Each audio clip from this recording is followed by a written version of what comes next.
Ethan Ward wanted a quiet life. He had served too long in the chaos of deep space wars, seen too many things break, and fixed too many machines that no longer had purpose. Now all he wanted was peace. On the edge of the human frontier, the small colony of Hiranine promised him that peace. A dusty outpost surrounded by empty skies and silence. He had only one request when he took the job: a simple assistant. Someone or something that could help him manage his small research station and keep him from drowning in paperwork. He wasn't asking for much.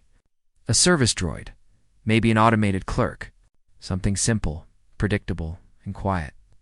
When the transport ship arrived from Central Command, Ethan walked to the landing pad with a mug of recycled coffee in hand. He was still half asleep, expecting a crate of parts. But when the airlock hissed open, he froze. A figure stepped out, tall and slender. Her skin a pale shade with faint traces of soft silver in the sunlight. Her eyes were wide and calm, glowing faintly like starlight reflected on water.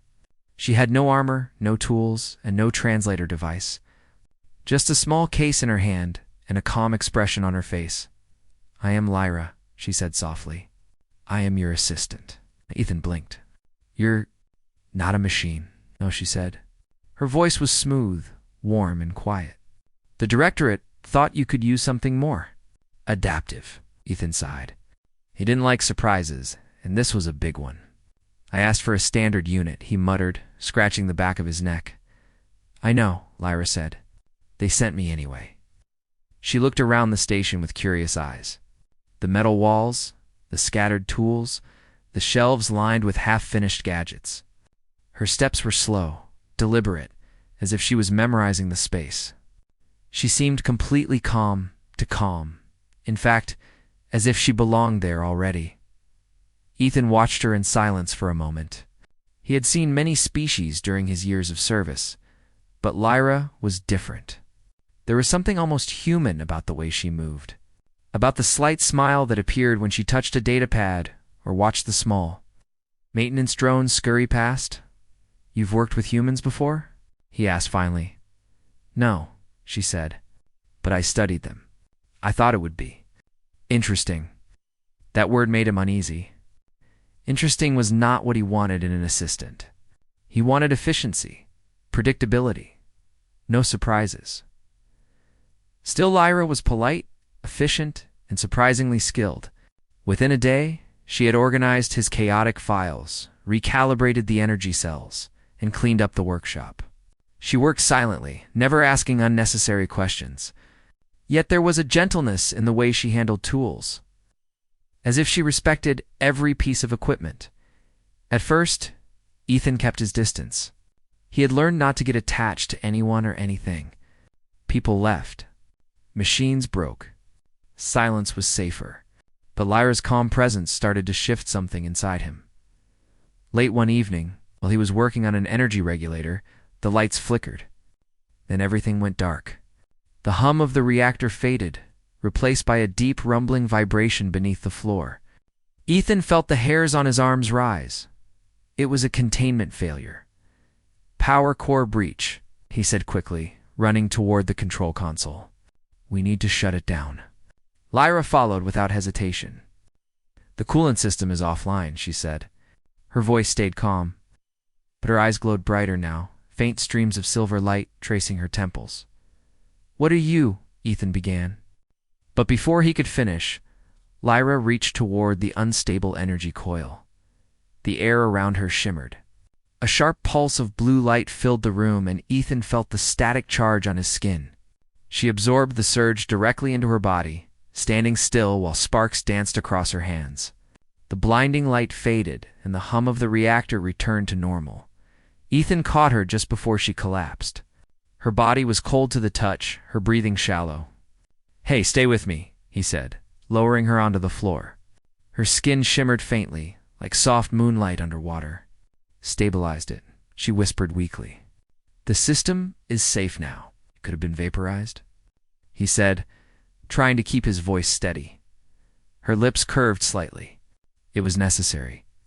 She fainted in his arms. Ethan sat beside her for hours, waiting for signs of recovery.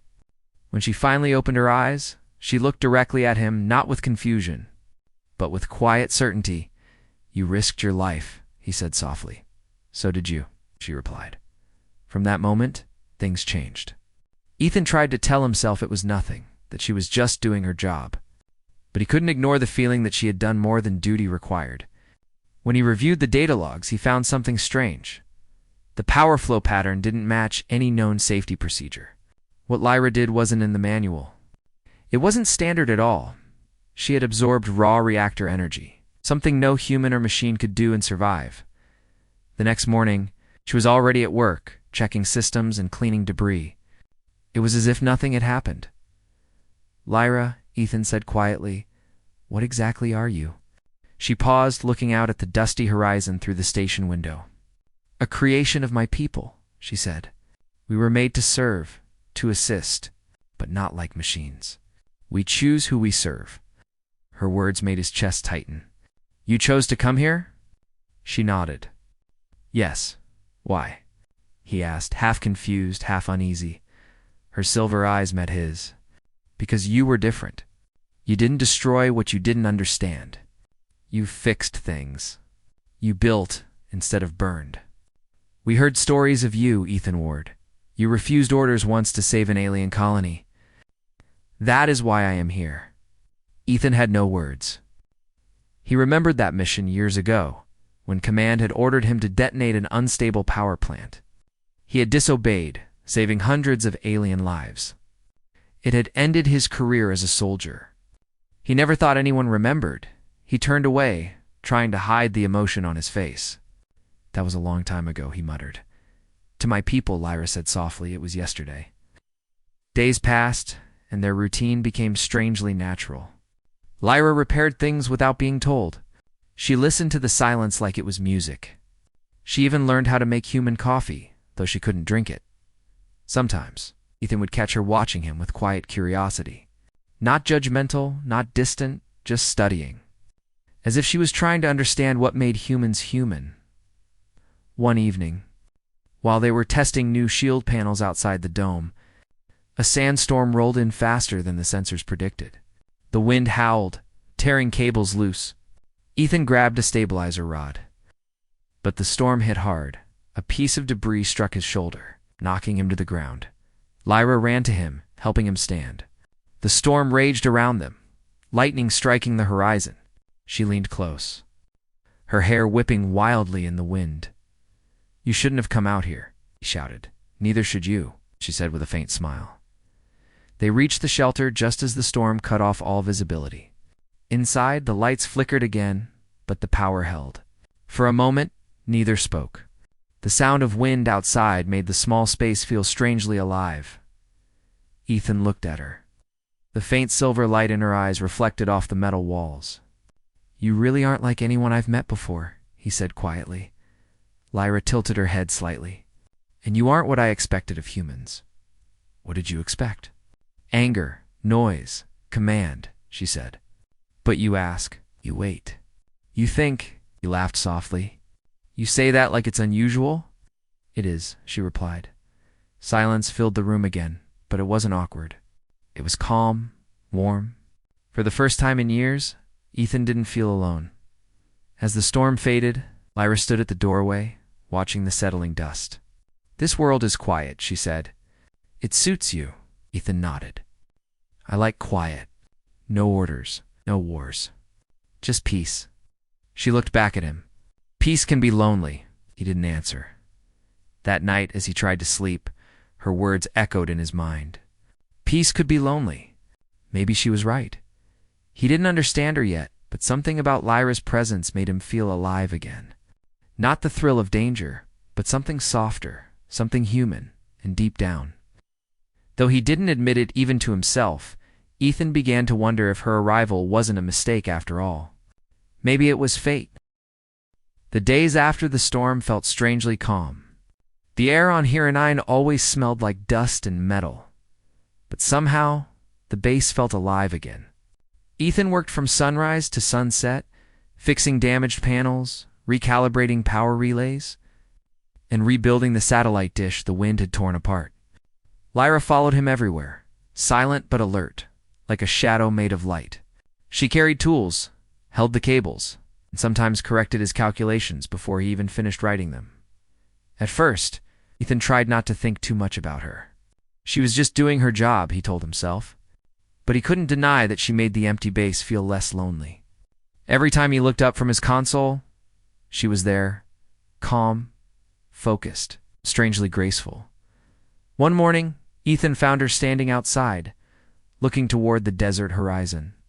The twin suns were rising, painting the sky in orange and violet. Her hair caught the light like silver threads. For a second, Ethan forgot to breathe. "You're up early," he said finally. "I don't sleep much," Lyra replied. "My kind rests through energy cycles, not dreams." Ethan stepped beside her. "You said your kind choose who they serve. How does that work?" Lyra looked at him carefully. "We sense connection. It's not control, not duty. It's trust. Once the link is formed, we share strength, thoughts, even pain." He frowned. "Sounds intense." "It is sacred," she said softly, "and rare." Ethan laughed nervously. "Well, you picked the wrong guy if you're looking for sacred. I'm just a mechanic." "You're more than that," Lyra said simply. He didn't answer. He wasn't used to anyone believing in him anymore that day. While they were repairing the cum tower, Ethan received a strange signal. It wasn't human. The code structure looked alien. He tried tracing it, but the message was encrypted. Lyra noticed his hesitation. "What is it?" she asked. "Not sure," he replied. "Looks like someone's scanning the station." Her expression changed. "Hide the signal trace. Now." Ethan obeyed her tone. It was the first time she had spoken like a soldier, sharp and commanding. When he cut the connection, Lyra turned away, her hands trembling slightly. "They found me," she whispered. Ethan stared at her. "Who?" "My people," she said. "Or what's left of them." He waited, saying nothing. Lyra took a deep breath before continuing. "I didn't tell you everything. My world. It was broken long before humans came. The High Council created my kind to protect the royal bloodline, but they turned us into tools instead. We were called bond guardians, living extensions of power. When I refused my assigned master, they branded me defective." "So you escaped?" Ethan said quietly. "Yes," she said. "I fled across the stars. When I read your record, I saw someone who protected instead of commanded. I thought maybe I could serve freely for once." Ethan felt something twist inside his chest. She hadn't come to help him. She had come to find freedom. "So this signal," he began. "They want me back," she finished. "Or destroyed." He rubbed his forehead. "Great. So I'm harboring a fugitive from a royal alien empire." Lyra looked down. "If you wish me to leave, I will. I won't bring war to your home." Ethan's reply was instant. "You're not going anywhere." She blinked, surprised, but he raised a hand. "I don't care who's chasing you. You've saved my life. You're part of this crew, even if it's just the two of us." Her lips curved faintly, almost a smile. "You are stubborn." "Yeah," he said with a small grin. "It's a human thing." That night, the storm clouds gathered again, not from weather, but from orbit. Ethan noticed small flashes in the sky, like stars blinking in formation. The scanner confirmed it. Several unknown ships were descending. He and Lyra worked fast. They sealed the main entrance, activated defense shields, and locked down the comms. Ethan's hands shook as he wired old power cells into a makeshift turret. "Who are they?" he asked. "Hunters," Lyra said. "They track escaped guardians. They're not taking you," Ethan said firmly. When the first dropships landed, the ground trembled. 3 tall figures stepped out, covered in silver armor that shimmered under Haranan's moons. Their voices echoed through loudspeakers in a language Ethan couldn't understand. But Lyra did. "They're demanding surrender," she said quietly. "Not happening," Ethan replied. She looked at him, her silver eyes full of emotion. "If I fight, they'll know I've bonded. That means you will be linked too. You could die." He met her gaze without hesitation. "Then we fight together. The battle that followed was nothing like the wars Ethan had fought before. He was outnumbered, outgunned, and outmatched. But he wasn't alone.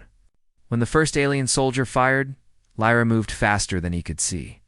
Her hands glowed faintly as she absorbed their energy bolts, redirecting them toward the attackers. Ethan used his traps, magnetic mines, and old combat tricks to slow their advance. The base shook under the impact of heavy fire, but the two of them fought as one. When Ethan's arm was burned by a stray blast, Lyra caught him before he fell. A pulse of light traveled from her hand into his wound. The pain faded instantly. What did you do?" he asked, gasping. "I shared strength," she said. "We are connected now." Didn't have time to think about what that meant. More soldiers broke through the outer door, but Lyra stood in front of him like a wall of living energy. Her silver light flared, deflecting the blasts. Ethan threw the last of his shock grenades, forcing the enemy to retreat. When silence finally fell, the ground outside was littered with burnt armor. The air smelled of ozone and dust. Ethan dropped to one knee, exhausted. Lyra knelt beside him, her face pale, her energy fading. "You can't stay here," he said. "They'll send more." She shook her head. "The bond is sealed now. They can't touch me without hurting you. That changes everything." "What bond?" he asked. Lyra looked down, her voice soft but steady. "When I shielded you, our neural fields merged. My kind calls it the life link. We share energy and thought. If one of us dies, so does the other." Ethan stared at her, stunned. "You're saying we're connected permanently?" "Yes." He ran a hand through his hair. "You should have told me. You would have stopped me," she said quietly. "And I couldn't let you die." He wanted to be angry, but he couldn't. She had risked everything for him again. He looked into her glowing eyes and saw no manipulation, only trust. For the next few days, they rebuilt what they could. The base was half ruined, but alive. Ethan tried to send a message to Earth Command, but every signal bounced back. The alien ships had jammed communications. While he worked, he could feel her presence in his mind, faint emotions, soft thoughts like ripples in water. At first it frightened him, but soon he realized it was comforting. When he focused, he could even sense her mood calm when she was near, faint warmth when she looked at him. One evening, as they repaired the central generator, Lyra spoke suddenly. "Your people will come soon. They will see what we did here, and will explain," Ethan said. "They will not understand the bond," she replied. "To them, it will look like control, not choice." Ethan frowned. "Then we'll show them it's not." She tilted her head. "You believe humans can see truth even when it frightens them?" "I have to," he said. "It's what makes us human." Lyra looked thoughtful. "Maybe that is why I chose you." The air between them felt different after that, quiet but charged. Neither spoke for a long time. Outside, the wind carried fine dust across the barren plains. For the first time, Ethan didn't feel the emptiness of the planet. He felt connection. Later that night, while he sat at his desk, Lyra approached silently. "Ethan," she said softly, "I have to warn you. The Council will not stop. They will come with a fleet next time." He leaned back, sighing. "Then I'll be ready. You can't fight a fleet." "Maybe not," he said. "But I can make them listen." Lyra's eyes softened. "You're risking your life for me," he smiled faintly. "You already did that for me." Fair trade. For a long moment, they just looked at each other. The lights hummed quietly, the soft glow of the reactor painting the room in blue.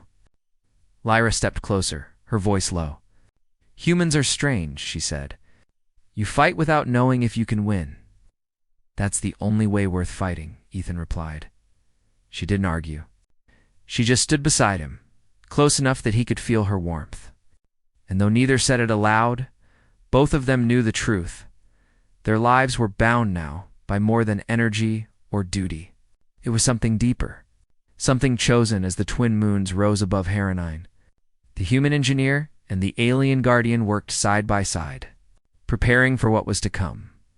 And somewhere in the distance, beyond the stars, the alien council received word of the bond and began to move their fleets.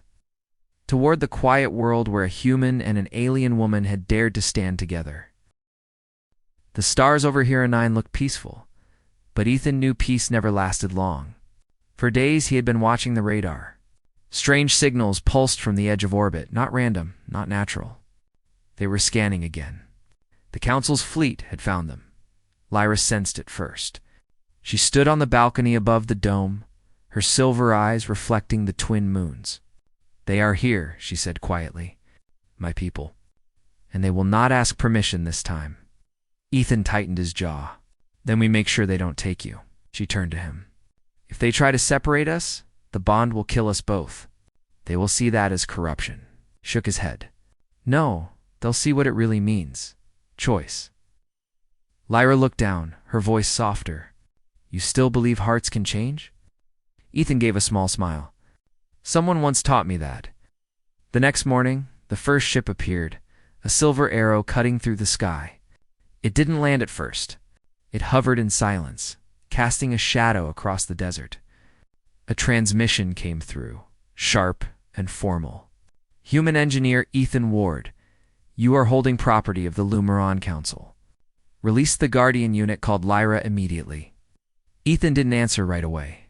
He looked at Lyra. She stood beside him, calm but trembling slightly. "I'm not releasing anyone," he said finally, pressing the transmitter. "She's not property. She's a person." And she chose to stay. Static filled the channel for a moment. Then another voice replied, older, colder. "A guardian cannot choose. She is bound by creation. Your refusal is a violation of interstellar law." Lyra stepped forward, speaking into the mic. "No law can force a soul, High Chancellor. I chose freely. I serve because I wish to, not because of code." The channel went silent. Then the fleet began to descend. Ethan and Lyra worked quickly. They activated defense drones, rerouted power from the greenhouse to the shield grid, and stacked energy cells in the command room. The base glowed faintly blue, their last line of defense. While Ethan connected the last circuit, he felt a faint pulse in his mind. Lyra's thoughts brushing his own. "They will not understand us." Her voice echoed softly inside him. "Then we'll make them," he thought back. She looked at him, surprised, as if she had heard him without words. The bond between them was growing stronger. Linking more than thoughts, it shared courage, fear, and determination. Outside, the sky turned silver as dozens of ships entered the atmosphere. Dust clouds rose like storm waves. The ground shook. Ethan took a deep breath. "Looks like we're outnumbered again." Lyra's faint smile returned. "That never stopped you before." The first strike came fast.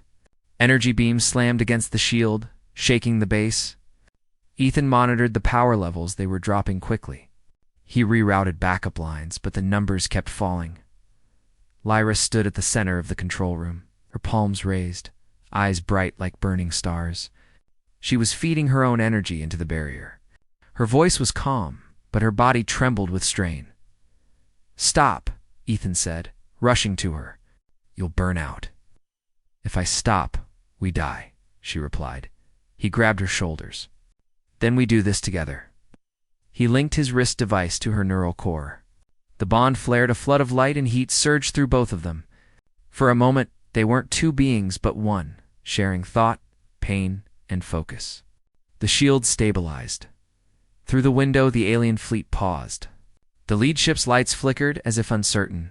Inside the human station, two figures stood glowing against the storm. Hours passed. The fleet didn't fire again. Instead, a single smaller craft detached and landed near the base. From it stepped three figures. Diplomats, not soldiers. One of them was tall and robed in silver cloth, the mark of a high commander. Ethan and Lyra met them outside. The air was dry and still, the wind carrying faint static from the damaged atmosphere. "You risked destruction?" the commander said sternly. "For a bond that should not exist," Ethan stood his ground. "You call it risk. I call it life. She saved me. We saved each other." The commander turned to Lyra. "You know what you've done? A guardian's choice could divide our people." Lyra lifted her chin. "Then let it divide. I will not be a machine." I will not live without freedom. Commander studied them for a long time. Then his gaze softened slightly. The Council will not accept this easily. But they cannot deny what we witnessed today. No human could fake that kind of resonance. The bond is real. Ethan frowned. So what happens now? The commander sighed. Change takes time. But perhaps your kind just gave us a reason to begin. He raised a small beacon and signaled to the sky. The other ships slowly pulled away. The desert wind returned to silence. Back inside the base, the hum of the generators felt almost peaceful. Ethan leaned against a console, exhausted. Lyra approached him quietly. You did it, she said softly. He smiled weakly. No, we did it. For the first time since she had arrived, Lyra laughed, a light, clear sound that filled the room like music. I never thought I would laugh again, she said. Guess humans are good for something after all, he replied.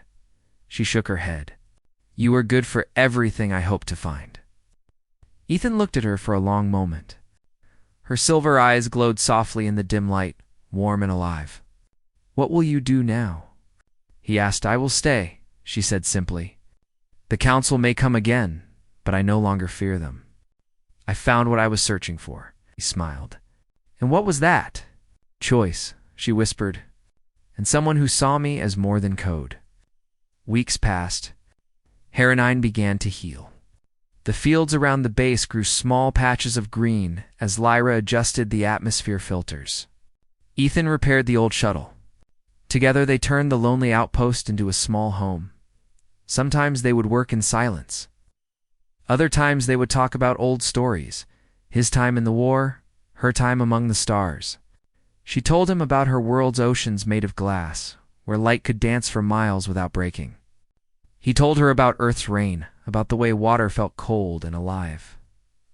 One evening, as the sun set behind the dunes, Lyra stood beside him on the balcony. Do you think your people will understand? She asked. Eventually, Ethan said, humans are slow, but we learn and mine. They already started, he replied. That commander saw something. Maybe others will too. Lyra looked thoughtful. If the bond between species can exist, maybe there is hope for the galaxy. There's always hope, Ethan said quietly. As long as someone's willing to try. They stood together watching the horizon. Two small figures against a world that once felt empty, now filled with something new.